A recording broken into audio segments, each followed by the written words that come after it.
ଜଙ୍ଗଲ ଓ ପରିବେଶ ବିଜ୍ଞାନ ସମ୍ବନ୍ଧୀୟ 50ଟି ପ୍ରଶ୍ନର ଉତ୍ତର ଆମେ ଆଜି ଆଲୋଚନା କରିବା। ପ୍ରଥମ ପ୍ରଶ୍ନ, ବିଶ୍ୱ ପରିବେଶ ଦିବସ କେବେ ପାଳିତ ହୁଏ? ହଁ, ଉତ୍ତର ହେଲା ଜୁନ 5 ତାରିଖ। ପରବର୍ତ୍ତୀ ପ୍ରଶ୍ନ,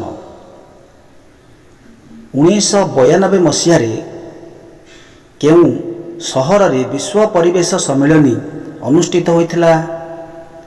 ଉତ୍ତର, ବ୍ରାଜିଲର ରିଓ ଡି ଜେନେରୋ।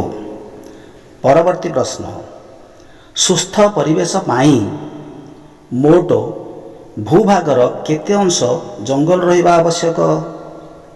ଉତ୍ତର, 33%। ପରବର୍ତ୍ତୀ ପ୍ରଶ୍ନ, ଜଙ୍ଗଲକୁ କେଉଁ ଆଖ୍ୟା ଦିଆଯାଇଛି? ଉତ୍ତର, ସବୁଜ ସୁନା ବା ଗ୍ରୀନ ଗୋଲ୍ଡ। ପରବର୍ତ୍ତୀ ପ୍ରଶ୍ନ, 1 ସେମି ମାଟି ତିଆରି ପାଇଁ ପ୍ରକୃତିକୁ କେତେ ସମୟ ଲାଗିଥାଏ? ଉତ୍ତର, 500ରୁ 1000 ବର୍ଷ। ପରବର୍ତ୍ତୀ ପ୍ରଶ୍ନ, ଆମ ଦେଶରେ ଘୋଷିତ ଜଙ୍ଗଲ ଅଞ୍ଚଳର ପରିମାଣ କେତେ?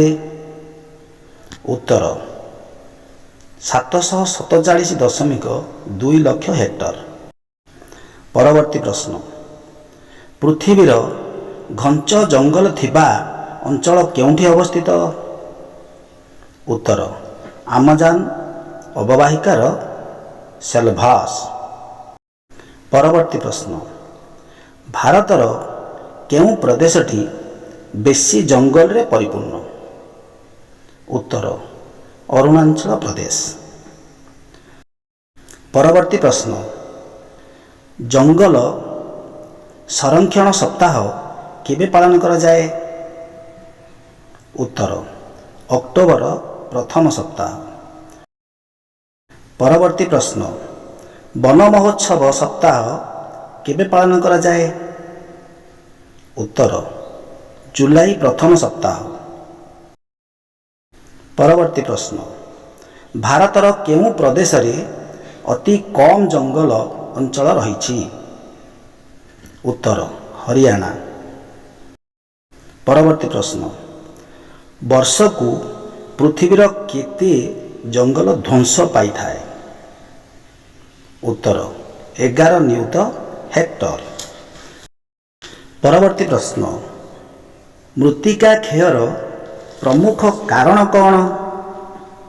ଉତ୍ତର, ଜଙ୍ଗଲ କ୍ଷୟ।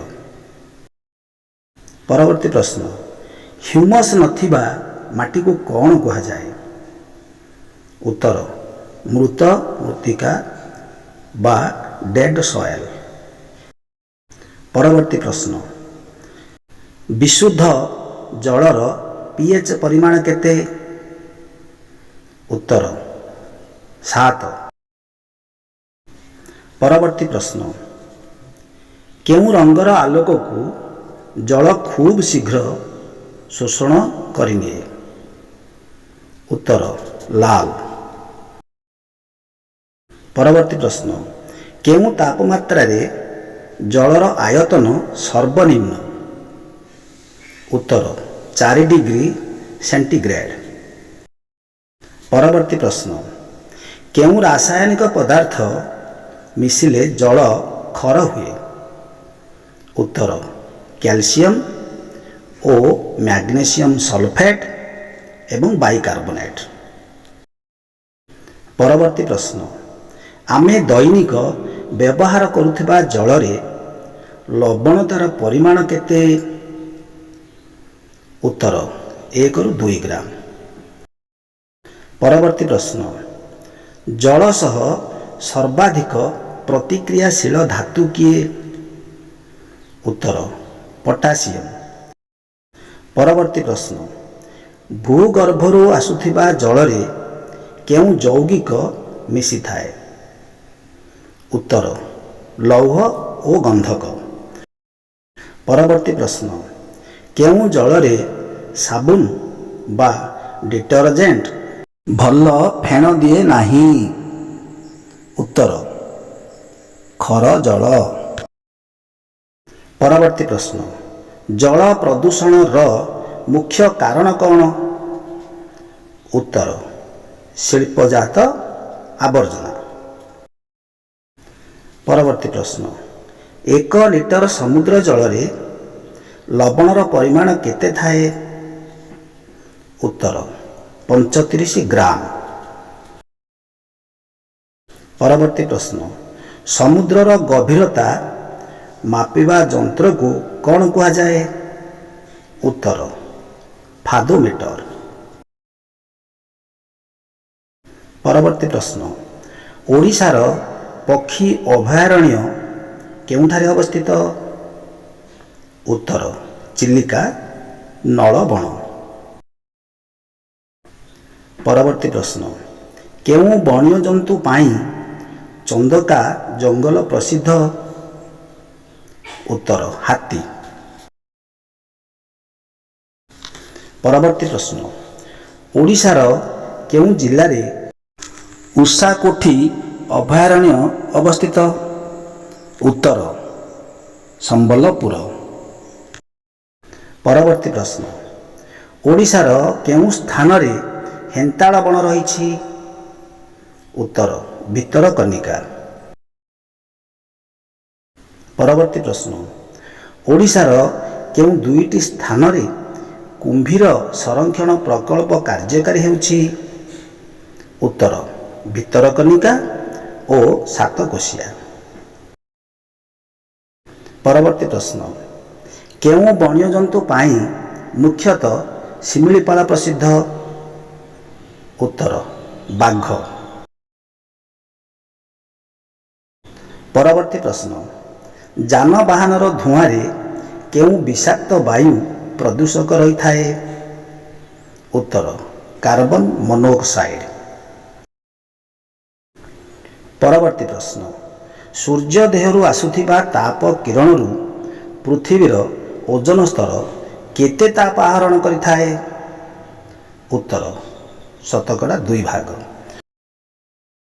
ପରବର୍ତ୍ତୀ ପ୍ରଶ୍ନ, ବାୟୁମଣ୍ଡଳର ଆୟୋନୋସ୍ଫିୟରର ହାରାହାରି ତାପମାତ୍ରା କେତେ?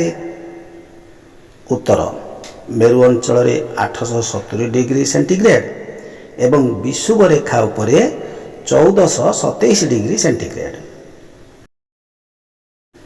ପରବର୍ତ୍ତୀ ପ୍ରଶ୍ନ, ରେଫ୍ରିଜରେଟର ବା ଫ୍ରିଜରୁ ବାହାରୁଥିବା କ୍ଷତିକାରୀ ବାୟୁ ପ୍ରଦୂଷକର ନାମ କ'ଣ? ଉତ୍ତର କ୍ଲୋରୋଫ୍ଲୋରୋକାର୍ବନ ବା CFC। ପରବର୍ତ୍ତୀ ପ୍ରଶ୍ନ, ସବୁଜ ଘରର ପ୍ରଭାବ କ'ଣ? ଉତ୍ତର ବାୟୁମଣ୍ଡଳର ଅହେତୁକ ତାପମାତ୍ରା ବୃଦ୍ଧି। ପରବର୍ତ୍ତୀ ପ୍ରଶ୍ନ, ଏସିଡ୍ ବର୍ଷାରେ କେଉଁ ପ୍ରଦୂଷକ ଥାଏ? ଉତ୍ତର ସଲଫ୍ୟୁରିକ୍ ଏସିଡ୍ ଓ ନାଇଟ୍ରିକ୍ ଏସିଡ୍। ପରବର୍ତ୍ତୀ ପ୍ରଶ୍ନ, କେଉଁ ବାଷ୍ପ ଜୀବଜଗତ ପାଇଁ କ୍ଷତିକାରକ ହେଲେ ମଧ୍ୟ ଉପକାର କରିଥାଏ? ଉତ୍ତର ଓଜୋନ ବାଷ୍ପ। ପରବର୍ତ୍ତୀ ପ୍ରଶ୍ନ, ଓଜୋନ ସ୍ତର କ'ଣ ଉପକାର କରେ? ଉତ୍ତର ସୂର୍ଯ୍ୟ କିରଣରେ ଆସୁଥିବା କ୍ଷତିକାରକ ଅତି ବାଇଗଣୀ ରଶ୍ମିକୁ ଶୋଷି ନେଇଥାଏ। ପରବର୍ତ୍ତୀ ପ୍ରଶ୍ନ, ଆଗ୍ନେୟଗିରିରୁ ଅଗ୍ନି ଉଦ୍ଗୀରଣ ହେଲେ ମୁଖ୍ୟତଃ କେଉଁ ପ୍ରଦୂଷକ ବାୟୁମଣ୍ଡଳରେ ମିଶିଥାଏ? ଉତ୍ତର ସଲଫର ଡାଇଅକ୍ସାଇଡ୍। ପରବର୍ତ୍ତୀ ପ୍ରଶ୍ନ, 1 ବର୍ଗ ସେମି ସ୍ଥାନରେ ବାୟୁମଣ୍ଡଳୀୟ ଚାପ କେତେ? ଉତ୍ତର 1000 ଗ୍ରାମ ଫୋର୍ସ। ପରବର୍ତ୍ତୀ ପ୍ରଶ୍ନ, ବାୟୁଚାପ ମାପିବା ଯନ୍ତ୍ରର ନାମ କ'ଣ? ଉତ୍ତର ବାରୋମିଟର। ପରବର୍ତ୍ତୀ ପ୍ରଶ୍ନ, ପୃଥିବୀର ସର୍ବାଧିକ ବାୟୋଗ୍ୟାସ୍ ପ୍ଲାଣ୍ଟ କେଉଁ ଦେଶରେ ରହିଛି? ଉତ୍ତର ଚୀନ ଦେଶରେ।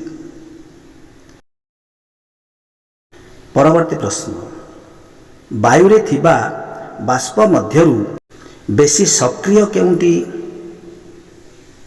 ଉତ୍ତର, ଅମ୍ଳଜାନ।